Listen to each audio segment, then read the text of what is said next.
Buenas tardes a todos y como os comentaba, no sé si me habéis escuchado hace un instante, voy a dar una charla sobre el LensTag con la idea de estar aproximadamente unos 20-25 minutos no más, y tengo aquí una pantalla donde registraré las preguntas que podáis ir planteando. Bueno, primero voy a hablar un poco sobre la tecnología del LensTag. Creo que es un biómetro ya conocido a estas alturas, con varios años de presencia en el mercado, aproximadamente que son 6 años. Este es un biómetro óptico que mide todas las interfaces desde el epitelio corneal hasta el epitelio pigmentario retiniano, y el método de medición es la interferometría óptica. Recordáis todos que el que inició esta tecnología fue el IOL Master con la tecnología llamada PCI, interferometría de coherencia parcial, mientras que el LensTag utiliza la reflectometría óptica de baja coherencia o OLCR, que es una tecnología muy parecida, aunque no exactamente igual. Vamos a poder realizar una serie de medidas, como podéis ver, mediante el scan OLCR, mediante esta tecnología óptica, que simplemente va a recoger la reflexión de un haz explorador en todas las interfaces ópticas del ojo, y vamos a poder también obtener unas imágenes, tanto en modo infrarrojo como imagen libre de rojo, para la queratometría, por un lado, y para la medición del blanco-blanco y del diámetro pupilar, por otro lado, como estáis viendo aquí en las diferentes medidas que nos proporciona el LensTag. Si lo comparamos con el IOL Master, es interesante constatar que el LensTag mide por tecnología óptica todas las interfaces ópticas, como he comentado, mientras que el IOL Master solamente mide la distancia a la retina. Esta es la diferencia más importante. El IOL Master solamente identifica el pico retiniano mediante tecnología de interferometría. Estas son las variables que podemos obtener con el LensTag y podéis ver los rangos de medición, la precisión mostrada en estudios y la reproducibilidad in vivo que reporta la casa. Sí quiero aquí que os fijéis en el capítulo de longitud axial, porque esta es una limitación que tiene el LensTag tal y como está configurado actualmente, y es que solamente permite medir ojos hasta 32 milímetros de longitud axial. Por tanto, los ojos muy largos, y en ocasiones también en mi experiencia algunos ojos de menos de 32, no los va a poder registrar y tendremos que recurrir a la biometría ultrasónica. Y esto es una limitación, pues bueno, que también hay que decirla. En el scan axial lo que vamos a obtener son los diferentes picos de las interfaces, desde córnea anterior, córnea posterior, cristalino anterior, cristalino posterior y retina, y podemos editar estos scans haciendo zoom. Por ejemplo, en este caso he hecho zoom sobre la córnea, podemos ver amplificada la córnea anterior y posterior y el cristalino anterior y posterior. Y esos pequeños circulitos que veis encima de los picos son los puntos que el software utiliza como identificadores a partir de los cuales se realizan las mediciones. Son los umbrales de interfase a interfase. La forma en que funciona esta tecnología es una forma muy interesante de conocer. Hay una fuente de luz de baja coherencia y que nos va a dar, digamos, la onda de referencia, y luego el espejo de medida va a generar un decalaje conocido entre esta onda exploradora y la onda de referencia, y finalmente se obtienen las reflexiones en las diferentes interfaces del ojo, que van a ser registradas identificando cuáles son las distancias. Realmente el sistema lo que mide físicamente es lo que llamamos la longitud del camino óptico, u OPL. Y luego, para calcular la distancia geométrica en milímetros, tal y como la leemos, hay que aplicar una fórmula muy sencilla, que es OPL partido índice de refracción. Y como no conocemos los índices de refracción de cada uno de los elementos, se utiliza, mejor dicho, un índice de refracción medio, o Group Refractive Index, o GRIN, para calcular la longitud axial global del ojo. Tenemos que tener en cuenta, por supuesto, que este número, este coeficiente, va a ser diferente según hablemos de un ojo fáquico, según hablemos de un ojo afáquico, pseudofáquico, con diferentes velocidades de transmisión de luz para los diferentes materiales de lente intraocular, o, por ejemplo, si tenemos el vítreo lleno de aceite de silicona. El LensTag nos permite, en su software, modificar estos índices de refracción. Tenemos que informar al software si tenemos dentro una lente intraocular, por ejemplo, de qué material es, o, por ejemplo, si estamos con un ojo lleno de aceite de silicona, para que ajuste el índice de refracción de grupo para la obtención de una longitud axial concreta a partir de un OPL. La calibración se ha hecho buscando la concordancia con el IOL Master, y hay que tener en cuenta que hay una probable sobreestimación de la longitud axial en torno a 0,05 milímetros. Y esto lo vemos porque, por ejemplo, aquí tenemos un paciente mío de hace unos días donde le medimos una longitud axial fáquica preoperatoria de 23,26 y al mismo paciente le hago un LENSTAR intraoperatorio con el cristalino quitado, pero todavía sin implantar la lente, y veis cómo la longitud axial afáquica, que debería por supuesto ser igual, es ligeramente más corta. Y esto lo podéis ver también si medís los ojos pseudofáquicos, siempre veréis longitudes axiales más cortas que las longitudes axiales fáquicas preoperatorias. Esto ya fue descrito por Tom Olsen en un artículo en el año 2005. Pero en cualquier caso, este error, como es un error sistemático, ya es compensado por la constante de la lente. La resolución de la medición por luz es 10 veces mejor que la medición ultrasónica y tenemos una reproducibilidad, unos niveles de precisión mucho más altos. Por tanto, yo creo que hoy en día está fuera de cuestión que la biometría óptica supera con creces a la biometría ultrasónica. El motivo es muy sencillo y es que finalmente el pincel con el que estamos midiendo, por decirlo de una manera, es mucho más fino, con una longitud de onda de 0,78 micras en el caso de la luz, mientras que la longitud de onda del sonido pues se va a las 155 micras. Por ello somos capaces de resolver diferencias mucho más pequeñas con luz, siempre que con sonido. En cuanto a la queratometría, el LENSTAR es un autoqueratómetro con 32 puntos distribuidos en dos círculos de 16 puntos. El círculo interno tiene un diámetro de 1,65 milímetros, mientras que el externo de 2,3 milímetros, y por supuesto esto depende también un poco de qué córnea estamos midiendo. Estos valores de referencia serían para una córnea normal de 7,8 milímetros. De manera que estamos midiendo un círculo bastante central. Recordemos, por poner como referencia, la queratometría manual está en torno a 3,2 milímetros de diámetro y muchos autoqueratómetros están en 2,8-3 milímetros. O sea que podemos decir que la queratometría LENSTAR es una queratometría un poco más central. Bueno, cuando medimos con el LENSTAR podemos obtener diferentes medidas con un solo clic y las medidas de queratometría, por ejemplo, no son editables. Simplemente para el promedio aceptaremos o no aceptaremos. Si vemos algún valor raro, clicando en la casilla de la derecha de la medición, ese valor será eliminado en el cálculo del promedio. La pupilometría también es editable y en este caso podemos ajustar perfectamente al diámetro que vemos en la luz infrarroja, en la foto de luz infrarroja, y podemos también determinar cuál es la diferencia del centro pupilar respecto al vértex, al ápex de la córnea, obtenido a partir del centro de la queratometría, y nos lo da en un diferencial de X y de Y. En cuanto al diámetro corneal, el blanco blanco lo vamos a medir también con mucha precisión, y también el blanco blanco es editable en todas y cada una de las fotografías, pudiendo finalmente obtener una medida promedio bastante precisa. Aquí vemos, por ejemplo, cómo editamos la toma roja, la toma azul, la toma verde y finalmente pues tenemos un valor promedio, en este caso del blanco blanco. Bien, hablando del setup, de lo que es la configuración del aparato, realmente el aparato nos lo configura el distribuidor, en este caso nos lo configuran desde BLOS cuando nos lo instalan, pero es importante que comprobemos y sepamos que este número es muy importante, que el índice de refracción empleado para la córnea sea de 1,3375, porque es el índice con el que funcionan la mayor parte de las fórmulas de cálculo. Por tanto, tener cuidado de que ningún número que no sea este esté en la pantalla de configuración del índice de refracción queratométrico. Y una cosa que a mí me gusta personalmente, me gusta tener activada la cámara anterior, la ACD, para que cuando yo vea los valores, no solamente vea lo que veis ahí como AD o profundidad de acuoso, que es la distancia desde endotelio a la cara anterior del cristalino, sino también la ACD, porque este es un valor que clásicamente se ha empleado en muchas fórmulas de cálculo. De esta forma podéis ver que en la pantalla de presentación de datos tendremos la longitud axial, tendremos la paquimetría central, tendremos esa ACD y esa AD, y luego el grosor de cristalino o lens thickness, que es un protagonista importante en las mediciones del LENSTAR, y finalmente el grosor retiniano. O sea que tenemos un scan completo de todas las dimensiones, de todas las interfaces ópticas, desde córnea anterior hasta retina.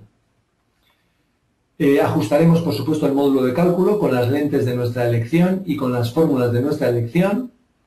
Y es importante, por supuesto, que decir, ajustar las constantes de la lente, y en esto generalmente desde BLOS, en el momento que nos instalan el LENSTAR, pues nos proporcionan un buen soporte para ajustar los valores más indicados.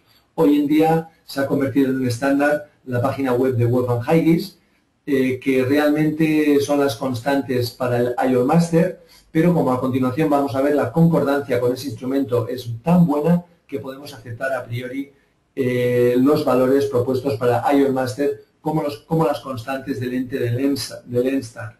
Luego, posteriormente, con ya nuestra práctica, podremos ir refinando cualquier pequeña diferencia, cualquier error sistemático que tenga nuestro instrumento. En cuanto a la metodología de medición, pues bueno, la buena noticia es que el Lenstar es tan fácil de utilizar que el periodo de aprendizaje es sumamente corto. Hay una distancia de trabajo adecuada que viene definida por el mentón y por la mentonera y que está en 68 milímetros. Simplemente decir que el usuario tiene que saber, el técnico que lo emplee tiene que saber que es importante respetar esta distancia. Se recomiendan 5 medidas consecutivas para obtener un valor promedio que reúna unas buenas condiciones de precisión. Y un consejo que os doy importante es revisar siempre los scans. Esto el usuario, el técnico que lo haga, el optometrista o quien lo haga, tiene que saber que no es apretar el clic y ya está, y imprimo y todo vale, sino que tiene siempre que pegar un vistazo rápido a que las interfaces hayan sido adecuadamente identificadas. Y especialmente si aparece un error, un aviso de asimetría entre ojo y ojo, o cualquier otro warning, cualquier otra señal de aviso del software. Y os pongo este ejemplo. Esta es una paciente de 80 años que le operamos de catarata hace ya varios años, y fijaos cómo el ojo derecho presentaba una longitud axial de 21,86 y tiene encendido un aviso de asimetría. Ese icono circular con 2 barras negras nos avisa de que la diferencia respecto a la longitud axial del otro ojo es significativamente diferente. Tenemos que chequear ese valor para ver si realmente los ajustes han sido correctos. En este caso, con estos valores se implantó una lente, si mal no recuerdo, de 26,5, que veis que debe haber producido pues algo cercano a la metropía, tanto en el valor de la columna como en las fórmulas tradicionales que ahí veis. Pero se produjo un error miópico de 2,35. Y cuando a posteriori se revisó el scan, podéis ver que ahí hay una medida, que es el pico amarillo, que está mucho más adelantado, dándonos un valor anómalo de 19,33 cuando los demás valores estaban en torno a 22,50, y por ello la longitud axial promedio disminuyó a 21,86 y la lente fue calculada erróneamente. Y la solución hubiera sido tan simple como que el técnico que hizo esta prueba hubiera chequeado este valor, hubiera eliminado ese valor amarillo, reposicionando los puntitos en su posición correcta, hubiéramos obtenido una longitud axial de 22,52 y donde la previsión habría sido correcta, y podéis ver que con estos valores ese 26,5 estaba efectivamente dando lugar a un error miópico de 2 dioptrías. Por tanto, la conclusión, como podéis ver de este ejemplo, es: no vale pensar que la biometría óptica es fantástica siempre, revisad los scans, porque de vez en cuando alguna sorpresa podemos encontrar y es sumamente fácil de corregir, por supuesto a priori. En cuanto a la precisión y concordancia, es interesante saber que esta máquina concuerda con mucha fidelidad con las mediciones del IOL Master, también con la de otros biómetros ópticos que han aparecido posteriormente. Y en mi propia experiencia, y estos son 2 trabajos que yo realicé hace ya varios años, con un grupo de 30 ojos normales, podéis ver cómo la diferencia en longitud axial es muy pequeña, y también en la ACD es muy pequeña. Fijaos cómo la medición de la K es ligeramente más curva con el IOL Master que con el Lenstar. Y en 30 ojos cataratosos, todavía la concordancia fue si cabe mayor, con una diferencia prácticamente nula en todos los valores, tanto en longitud axial como también en ACD, y de nuevo la córnea fue ligeramente más plana con Lenstar. En cuanto a la repetibilidad, y aquí fijaros que estoy dando un valor de desviación estándar de 5 medidas consecutivas en el mismo ojo, nos encontramos unos valores en milímetros tremendamente bajos, en ojos normales de 0,02, en ojos cataratosos de 0,01, 0,02, según veamos el Lenstar o el IOL Master en diferentes versiones de software, y en ojos edofágicos de 0,01. Quedaros únicamente con la longitud axial, yo creo que es el valor más importante. Si con estos valores de desviación estándar acudimos a un análisis de propagación de errores, vemos cómo realmente la influencia de este error en la longitud axial en el error final que va a producirse en el cálculo de la lente intraocular es mínimo. Y lo mismo ocurre con la córnea. Hay que decir que los valores del Lenstar y Allmaster, como podéis ver, son muy buenos, en torno a 0,07, 0,08 a 0,1 dioptría en medidas repetidas. Y el impacto que va a tener esto en la predicción del cálculo de la lente en el error final también va a ser muy bajo. Vamos a hacer una pequeña introducción de cómo usar el Lenstar en casos normales. Y es interesante recordar, y se han publicado ya varios estudios al respecto, que hoy en día, en un contexto de biometría óptica y con una queratometría fiable, como es la queratometría que ofrecen pues, tanto el Lenstar como también hay Allmaster, etc., la principal fuente de error va a ser el error de estimación de la posición del implante que cometen las fórmulas, contribuyendo en torno a un 60-65% del error refractivo final. Por tanto, es el manejo de las fórmulas quien va a determinar el resultado. Una vez que tengamos nuestro biómetro óptico, cómo usemos las fórmulas es lo que realmente va a decidir si estamos obteniendo buenos resultados o no. Y toda fórmula, y esta frase es de Jack Holliday, toda fórmula es tan buena como su algoritmo predictor de la posición de la lente, OLP. Un esquema clásico, que yo creo que es perfectamente válido todavía hoy en día, es que en ojos normales, hablando en términos de longitud axial, ojos entre 22 y 26-27 milímetros, realmente todas las fórmulas funcionan razonablemente bien. O sea que podemos usar, en tanto en cuanto tengamos la constante A bien optimizada, podemos usar la fórmula de Hofer, la fórmula de Huygens, Holliday 1 o 2 o SRKT, y las diferencias realmente van a ser muy pequeños. En ojos cortos, sabemos desde hace años también que la Holliday 1 y la SRKT infraestiman la potencia del implante y por tanto tendremos que utilizar en estos casos la Hofer Q, la fórmula de Huygens o la Holliday 2 como mejores opciones. Y en ojos largos, la SRKT clásicamente ha dado buenos resultados, si bien las demás fórmulas tampoco van a variar demasiado. Por tanto, podemos también o utilizar cualquiera de ellas o el promedio de ellas o simplemente quedaos con ese consejo de usar la SRKT. Importantísimo actualizar la constante en lentes negativas. Sabéis que clásicamente hemos dicho que en lentes negativas tendemos a tener un error hipermetrópico, pero desde un artículo de Huygens de hace un par de años se ha producido una actualización de los valores de constante en las lentes negativas que ya corrige este problema. Entonces, si usamos las viejas constantes de lente, hay que tender a rebajar esa potencia, hay que ir hacia valores más positivos. Suponed una previsión de una lente de -6, pues no le implantéis -6, sino implantar -3 o -2. Esto si no habéis actualizado la constante. Pero si cogéis, por ejemplo, voy a citar una lente que es la que yo uso, la lente MA de Alcon en valores negativos, hoy en día ya el valor de constante A ha sido significativamente rebajado y esto lo tendremos que actualizar en nuestro editor de constantes del Lenstar, por ejemplo, para que ya la previsión sea la correcta, el cálculo sea el correcto. ¿Cuál es la importancia del grosor del cristalino en ojos normales? Y aquí toma especial protagonismo el software del Lenstar y el Lenstar como instrumento que nos da el grosor del cristalino. Pues sabemos que la principal causa de error de estas fórmulas, y hablo, repito, de ojos normales, es su ceguera a la profundidad del segmento anterior. La Holliday 1, la Hofer Q, la SRKT simplemente utilizan la córnea y la longitud axial como predictores de la posición del implante, y si pensamos un ojo promedio con valores de 7,85 como sumatorio de un 3,25 de ACD y un 4,60 de cristalino, y este, repito, es un ojo promedio cataratoso de 70 años, si el segmento anterior es anormalmente estrecho y nos encontramos valores, por ejemplo, de 3 y de 4 que dan un sumatorio de 7, ninguna de estas fórmulas lo va a saber. Ninguna de estas fórmulas va a utilizar estos valores, porque están, repito, utilizando solamente la K y la longitud axial para la previsión de la ELP. Se produce una sobreestimación de la potencia de la lente en este ojo con una miopía residual. Esta sería una causa de error miópico.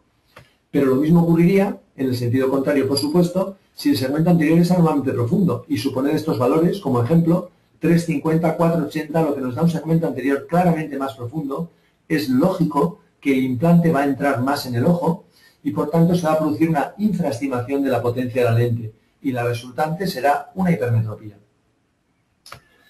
En la fórmula de Huygens el problema es ligeramente diferente, porque Huygens sí utiliza la ACD como predictor, pero no utiliza el grosor de cristalino. Por tanto, supongamos nuevamente un ejemplo promedio con los valores que antes he citado.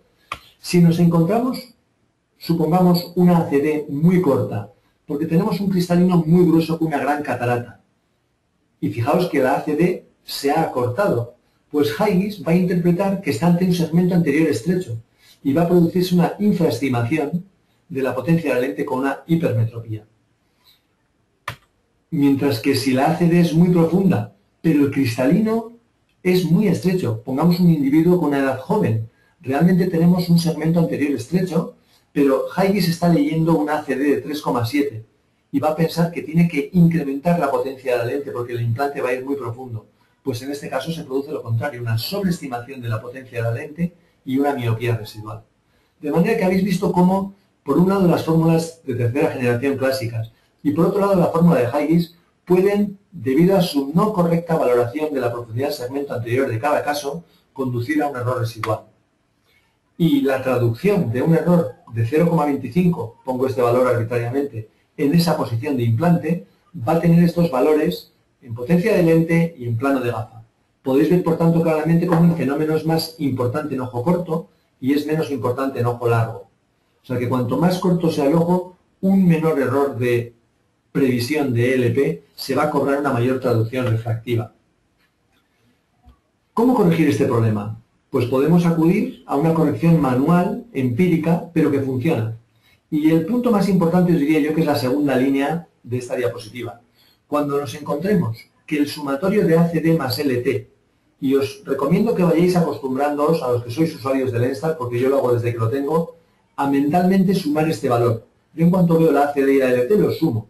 Y si tengo un valor mayor de 8,25 y estamos, por ejemplo, ante un ojo corto que me está pidiendo una lente de 25 a 31 de potencia, automáticamente le sumo como mínimo media dioptría y muchas veces una dioptría al implante de la lente.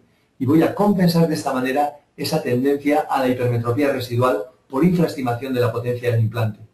En el caso de segmentos anteriores estrechos, esto es menos importante, por la propia tendencia infraestimadora de estas fórmulas. O sea que quedaros que lo importante es que cuando en un ojo corto me encuentre valores de segmento anterior, entendiendo por segmento anterior el sumatorio del ACD y del grosor de la lente, tengo que incrementar la potencia de la lente. Con la Huygens la cosa es un poquito más compleja, porque lo que tenemos que valorar es la discrepancia entre la ACD en sí, que es el valor que mira la Huygens, y todo el segmento anterior, como antes os he comentado cuando os he explicado este problema. Y por cada 0,30 milímetros de discordancia cambiaremos la lente 0,5 dioptrías. Bueno, no voy a entrar mucho en esto, pero digamos que hay que actuar con la lógica que nos proporciona el conocimiento del problema. Tenemos en el Lenstar una fórmula realmente interesante, que es la fórmula de Olsen. Y aquí quiero aclarar que hay varias fórmulas de Olsen históricas, la última de las cuales era la fórmula publicada en el 2006, que se aprovechaba de una formulación de emergencia, una fórmula analítica. Sin embargo, la fórmula que tenemos actualmente en Lenstar es la fórmula donde se realiza el cálculo por trazado de rayos y que también Olsen tiene implementado en su software PhacoOptics. Con la pequeña diferencia que en el software PhacoOptics nos permite introducir el valor de cara posterior de la córnea, mientras que el Lenstar evidentemente no mide la cara posterior de la córnea. O sea que tenemos esa pequeña limitación. Pero es una fórmula tremendamente interesante que nos estima la posición de la lente a partir de, precisamente, la suma de ACD y de LT, de grosor de cristalino, y por tanto va a ser una fórmula que va generalmente estar bien adecuada a la realidad de la profundidad del segmento anterior de cada ojo. Luego, evidentemente, para hacer el trazado de rayos tenemos que conocer los datos de la lente intraocular, que normalmente no son proporcionados por el fabricante. Hay una cuestión de estimación que, bueno, iremos viendo con el tiempo hasta qué punto funciona bien, porque el índice de refracción generalmente sí es conocido, porque casi todos los fabricantes han publicado sus índices de refracción, pero no así los radios de curvatura, donde se hace una estimación a partir de la forma, es decir, sabiendo si es biconvexa, planoconvexa, menisco, se puede hacer una estimación de cuáles son los valores más plausibles en los radios de curvatura.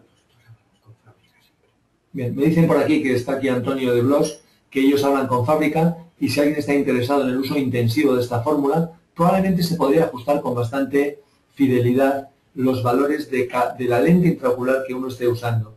Yo os digo que la fórmula de Olsen es una fórmula interesante. Yo no la uso habitualmente, pero como conozco a Tom Olsen y sé que es una persona brillante que hace las cosas correctamente y con sentido, no tengo ninguna duda de que tiene que funcionar muy bien. Y me remito a una diapositiva que vimos en la SCRS este año en Boston, donde Warren Hill, en la charla de Innovators, citaba la fórmula de Olsen como productora de ni más ni menos que un 90% de ojos en más menos 0,5 en una base global de 735 ojos. Tengo que decir que el número me parece un poco exageradamente bueno, pero en cualquier caso es una fórmula que la ponía por delante de las demás fórmulas. Por supuesto, luego cada persona tira para casa y la barra en verde que podéis ver era la propia fórmula de Warren Hill, que era todavía mejor. Pero bueno, como detalle anecdótico. Yo llevo ya años utilizando mi propio método, donde también hago un cálculo por trazado de rayos, y yo empleo habitualmente las variables que me proporciona el Lenstar para la córnea anterior. Para la córnea posterior yo empleo variables proporcionadas por Shanewood. Trabajo en dos clínicas, en una empleo el Pentacam HR y en otra empleo el Sirius. Pero luego para la longitud axial, para el grosor del cristalino y para la ACD empleo el Lenstar. Por tanto, podemos ver que el Lenstar nos proporciona casi todos los datos necesarios para una modelización correcta en lente gruesa del ojo humano. Solamente le falta la cara posterior. Ya veremos si en una próxima actualización puede ser posible conseguirlo.